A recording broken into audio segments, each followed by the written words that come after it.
నమస్కారం ఘంటారావానికి స్వాగతం. ముందుగా ప్రధానాంశాలు. కోటి కుటుంబాలకు తాగునీరు అందించడమే లక్ష్యమన్న పవన్.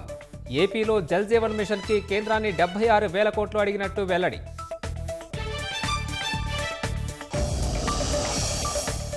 ఫుడ్ ప్రాసెసింగ్ అంశం పరిశ్రమలు వాణిజ్య శాఖకు మార్పు.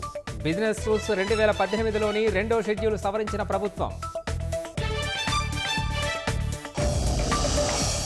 నెల్లూరు జిల్లా వెంకటాపురంలో ఓ బాలుకుడికి జికా వైరస్ లక్షణాలు. గ్రామస్తులకు వైద్య పరీక్షలు నిర్వహిస్తున్న మంత్రి ఆనం.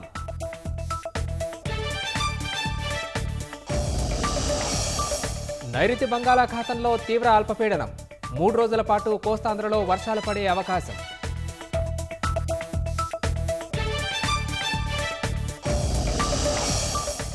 ఐఎన్ఎస్ నిర్దేశక్ నౌకను జాతికి అంకితం చేసిన కేంద్ర మంత్రి సంజయ్. రక్షణ రంగ ఉత్పత్తుల్లో దేశం స్వయం సమృద్ధి వైపు అడుగులేస్తుందని వెల్లడి. అంబేద్కర్ని అవమానించిన అమిత్ షా క్షమాపణ చెప్పాలన్న విపక్షాలు.